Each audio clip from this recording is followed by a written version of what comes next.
Brought to you by King Soybean Oil. King soybean oil है स्वाद, सेहत और आपके बजट का किंग, मतलब फायदों का किंग।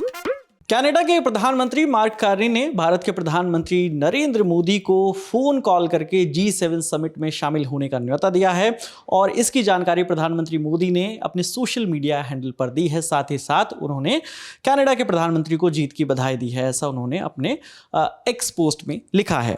और क्या इसके मायने हैं, क्योंकि कल तक मीडिया रिपोर्ट्स ऐसी आ रही थी कि इनवाइट नहीं किया जाएगा भारत को G7 समिट में। अंकुर बताएंगे, बताइए अंकुर। देखिए, इसको लेकर चर्चा हो ही इसलिए रही थी क्योंकि 2019 से लेकर 2024 तक जितने भी G7 समिट्स हुए उसमें पीएम मोदी ने शिरकत की थी लगातार। 2020 को अगर छोड़ दें, क्योंकि 2020 में कोविड की वजह से यूएस जो होस्ट था उसने कैंसिल कर दिया था 2020 में। उसके अलावा 2019, 2021, 22, 23, 24 लगातार पीएम मोदी ने हिस्सा लिया था। पिछले साल जून 2024 में जब वो प्रधानमंत्री बने थे तो उनकी जो पहली फॉरेन विजिट थी, पहला विदेशी दौरा था, वो G7 समिट में हिस्सा लेने के लिए ही हुआ था। वो इटली गए थे। तो चर्चा इसलिए हो रहा था क्योंकि अभी तक जो है सिर्फ 10 दिन बचे थे G7 समिट को शुरू होने में, क्योंकि 15 तारीख से 17 तारीख तक ये समिट कनाडा में इस बार कनाडा जो है प्रेसिडेंट है, कनाडा के पास इस ईयर की प्रेसिडेंसी है और कनाडा इसका होस्ट है।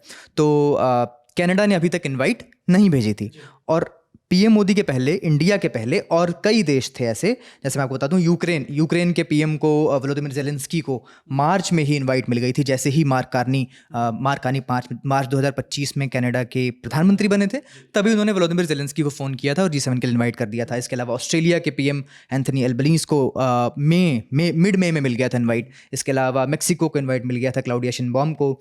ब्राज़ील के लुला दा सिल्वा राष्ट्रपति जो हैं उनको भी इनवाइट मिल गया था। तो और इसके अलावा दक्षिण अफ्रीका को इनवाइट मिल गया था। तो इतने सारे देशों को इनवाइट आ चुका था और इंडिया जो कि लगातार हिस्सा बनता रहा है, 11 बार करीब मैं देख रहा था कि 11 बार इंडिया जो है इसका हिस्सा बन चुका है आउटरीच प्रोग्राम का, और पिछले 5 बार से पीएम मोदी जा रहे थे। तो अभी तक इनवाइट नहीं आया था और बमुश्किल से जो है 10 दिन रह गए थे इस समिट को शुरू होने में। इसलिए सवाल उठ रहे थे कि हमें इसको कैसे देखना चाहिए।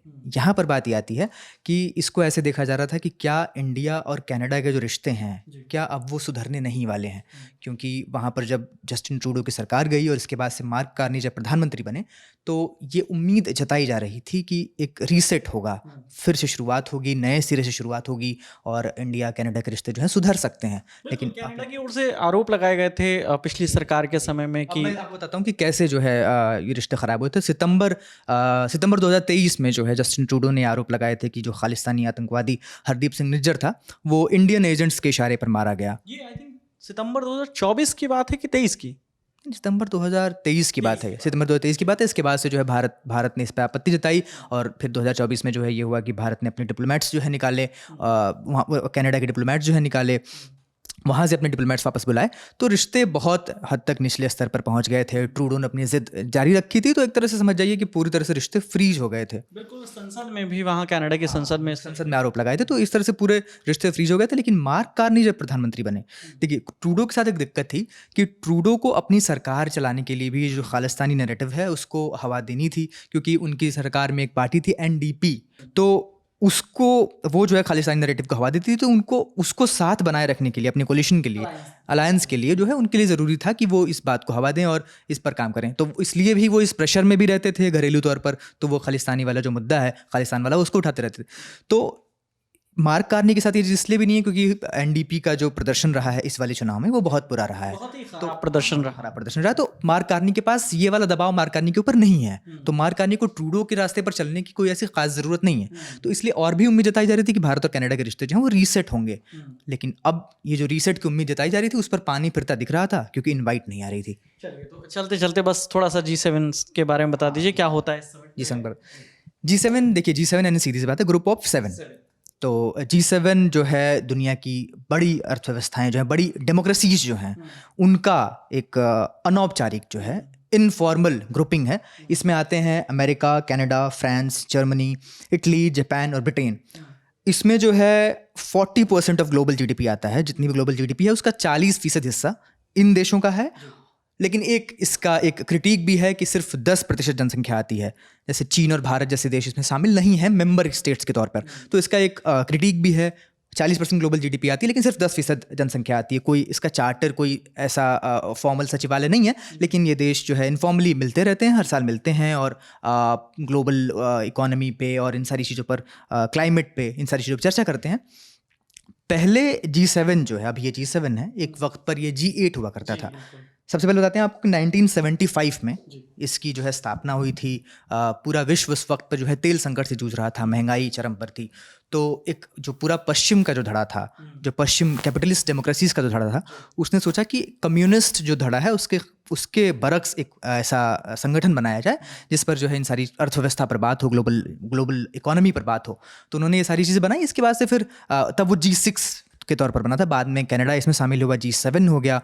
EU जो है नॉन इन्यूमरेटेड मेंबर के तौर पर 1981 से लगातार हिस्सा लेता रहा है। फिर 1998 की बात है, उस वक्त पर रूस को शामिल किया गया, क्योंकि 1990 के दौर में जो है सोवियत यूनियन बिखर चुका था और रूस एक अलग देश बन चुका था। तो उस वक्त जो है अमेरिकी राष्ट्रपति को लगा कि रूस को जो है पश्चिम की तरफ हम खींच सकते हैं, थोड़ा और करीब ला सकते हैं, ये जो दूरी उसको थोड़ा मिटाया जा सकता है।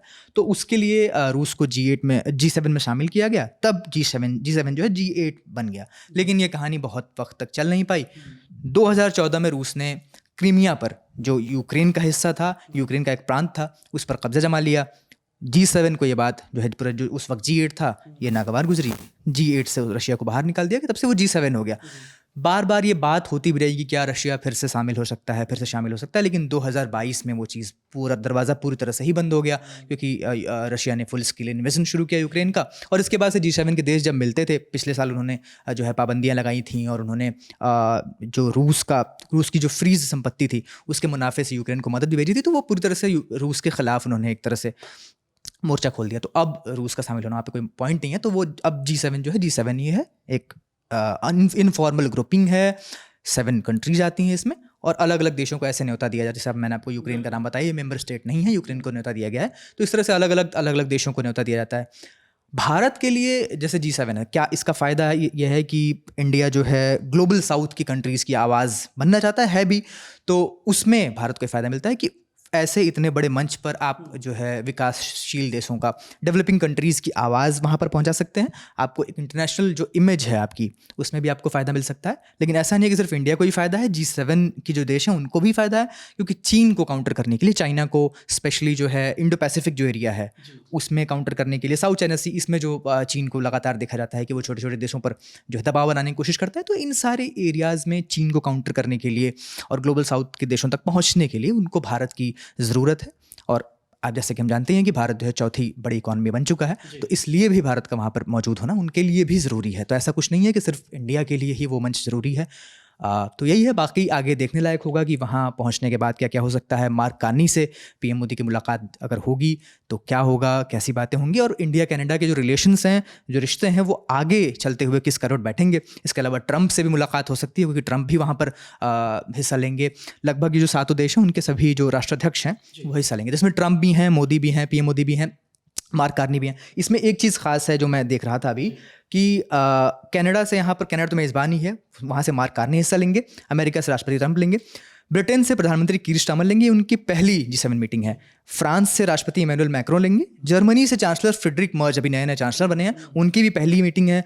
इटली की प्रधानमंत्री जो हैं जॉर्जिया मेलोनी हैं, जापान के प्रधानमंत्री शिगेरू इशिबा हैं, तो उनकी भी पहली है। तो यानी कि 4 ऐसे हैं जिनकी पहली मीटिंग है, और ट्रंप नए राष्ट्रपति बने, उनकी भी 2019 के बाद पहली मीटिंग है। तो ऐसे मौके पर जाना भी, जब वो लोग भी एक तरह से अपने आप को स्थापित करने की जो है कोशिश करें, तो ऐसे मौके पर जाना, तो वहाँ पर वो भी एक हमारे लिए जो है फ़ायदेमंद हो सकता है, क्योंकि पीएम मोदी पिछले लंबे समय से वहाँ लगातार जाते रहे हैं, तो वो एक एज हो सकता है। बाकी देखने लायक होगा कि क्या होता है। तो प्रधानमंत्री नरेंद्र मोदी ने ट्वीट करके ये तमाम जानकारी दी थी, और जिसके बाद उन सभी तमाम खबरों पर विराम लग गया जो सोर्सेज के हवाले से कहा जा रहा था, जिसमें वजह बताई जा रही थी कि कनाडा और भारत के बीच में जो रिश्ते ख़राब हुए, शायद उसकी वजह से इस बार G7 समिट्स में इनवाइट ना आए।